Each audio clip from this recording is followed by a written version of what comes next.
I buy my wife a camper for our 10-year wedding anniversary. And so we're in Grand Haven, Michigan.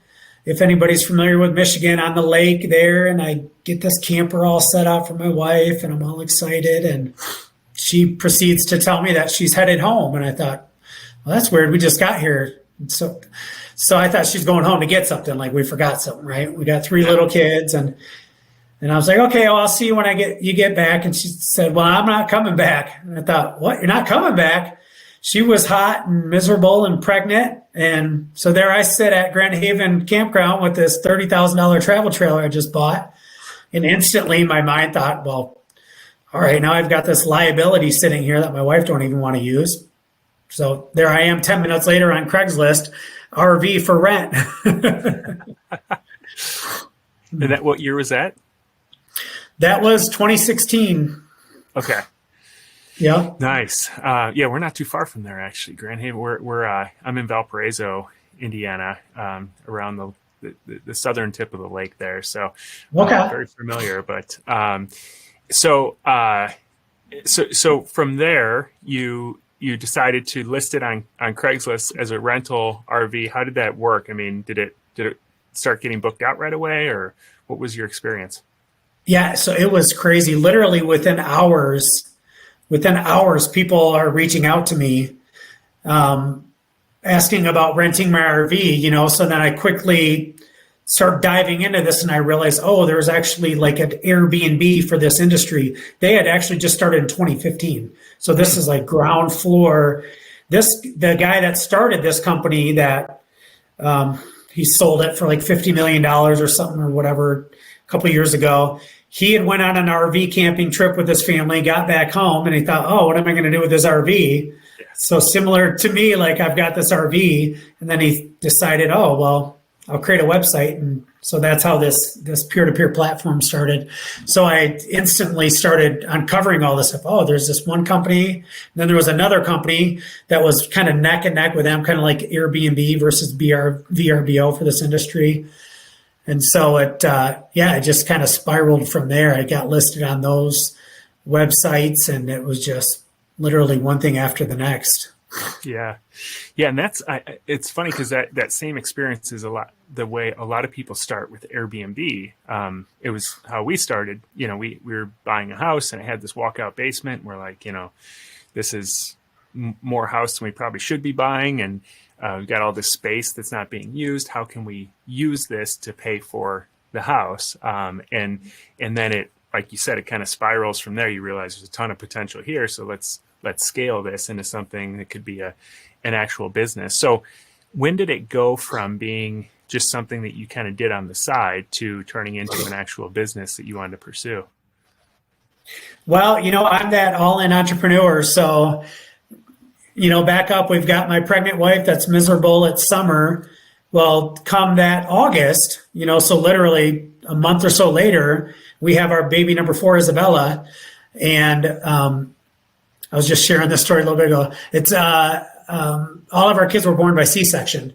So it's like, if you have a C-section child, it's like, it's scheduled. Like you go in, you get into your room, you go in. It's like 2 hours later, you're back in your room, then you're eating and watching. Like, it's very, exactly what's going to happen. I'm saying this to defend what I'm about to say. So literally, here we are a month later, and we have Isabella. We get back into the room. We're all settling in. I'm like, all right, love, I'll be back in a minute. She's like, okay, where are you going? I'm like, I got to go sign papers on these 4 RVs that I just bought at Camping World. She's like, what? You just bought 4 RVs? I'm like, yeah, honey, you see how good our one's written out? Like, this is a business. I'm all in, baby. So you hated the first one so much. I bought 4 more. Yeah. So I like instantly, the green light came on. Like, I'm renting this thing for $700, $1,000 a week. My payment's $300 a month. It was a no-brainer. And then after that, I call it my God idea of like, all right, actually, that's probably not the best business model, because it's not like an appreciating asset like a house. It's not going to, 5 years from now, this RV is going to be falling apart and it's not going to have the value. So that's when I thought, okay, maybe I shouldn't buy a bunch more RVs. And that's when I started getting right in from there to the other people's RVs, with friends and family.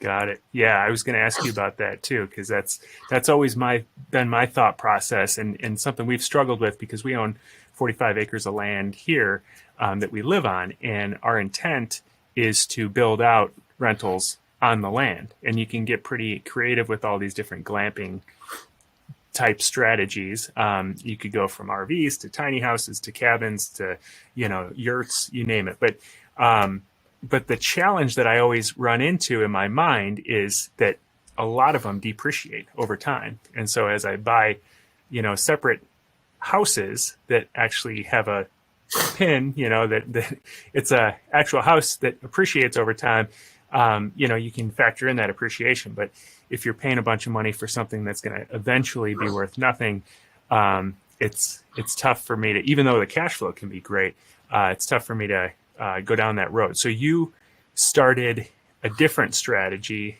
where it's sort of like the arbitrage strategy. Is that what you're saying? Yeah, basically, yeah. We, started reaching out to people with RVs that were kind of sitting around, which if any of you all listen are RVers, you know it. It's kind of like a timeshare. We actually full-time RV'd for 5 years. We just got back into a house. So we were one of those RV extremists. Oh, wow. After we had the baby and everything, my wife loved it. We started RVing. We built this huge RV business, and then we traveled the country for 5 years. But with 4 kids in the RV, with 4 kids, yeah, homeschooled, traveled. Wow. Yeah, it was a blast. That's amazing. And so, but most RVers, it's like you pull it out on Memorial, or I always forget what the first holiday is, Memorial or Labor Day. Yeah. You pull it out on that first holiday, and then maybe you might go in July, and then you maybe go at the end of the year, and then you put it away. So yeah, I just started reaching out to RV owners saying, hey, when you're not using this, how about I put it to work for you? And the cool thing about that is literally, like most of y'all listening right now, have probably never heard of that. Like it's like a completely new concept. So with that being said, me reaching out to these RV owners, it's not like in a lot of the stuff we do in real estate. You reach out to somebody, hey, can I buy that on land contract? And they're like, oh man, you're the 5th person to email me or call me or text me about land contract.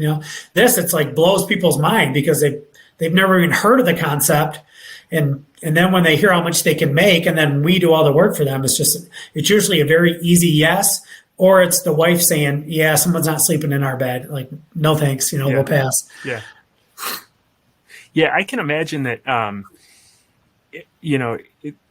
was trying to think through that conversation as I heard about your model, because obviously there's wear and tear as people are using these RVs, and I would think that that's probably the biggest apprehension for people. That when it's sitting there, I know it stays in pristine condition, and now there's wear and tear. So what is that conversation? How do you convince them that it makes sense? And then how do you prevent being the middleman between, the owner and the renter when it comes to wear and tear? Because, I'm sure they're not always in the exact same condition after somebody rents them. So what does that look like? Yeah, so that's usually a very quick conversation, because if that's a huge concern of somebody's, we typically tell them they're not a fit for the program, because wear and tear happens. RVs are not built for heavy wear and tear. They're just not. I mean, especially the last 5 years. I mean, they're cranking these things out of the factories like it's crazy. I mean, we've had RVs leave a dealership, get clean, go out on his first rental, and the AC won't turn on, the fridge won't, the wires are disconnected. It's horrible, the quality the last several years of RVs. So more for people, it comes down to hey, this thing is literally just sitting here doing nothing, and now you're saying my payment's $300 a month and I'm going to make $1,000 a month. Like, yeah, that sounds great. Or if there's that emotional attachment, then I tell people, hey, if this has like huge sentimental value to the family and stuff, and you can't detach from that, kind of like a lot of people do with real estate, right? It's like you buy your first property, and you're like, yeah, we're going to live in it, and then we're going to fix it, and then we're going to move out, and then you do all that, and then you move out, and you're like, start interviewing renters. You're like, yeah, no, they're not a good fit. They're going to trash my house. Like you got to detach emotionally from that. And even more with RVs, because damage definitely happens, and really too, just general wear and tear. I mean, heck, I'll be inside of my RV and I could turn wrong and rip a whole cabinet door off because it's a small confined space and it's, particle board. And, so that stuff definitely does happen. The platforms offer, insurance and security deposits and all that kind of stuff, so that is definitely there to help, bring some ease to the RV owner. But more, like I said, it's more the RV owner saying, yeah, I understand this. And two, this isn't a long-term play. It's a lot of people that come into our program. It's like, hey, we just had a job loss. We just had a divorce. Spouse just passed away. We thought we were going to travel. We were 3 days on the road and we almost got divorced. So we turned around and came back home. We can't be in a 30-foot, little space together. So it's like, okay, rent it out with us for a season or two. Let's help you pay the principal down. We can even market to try and sell it while we're doing that. And then, having an exit strategy.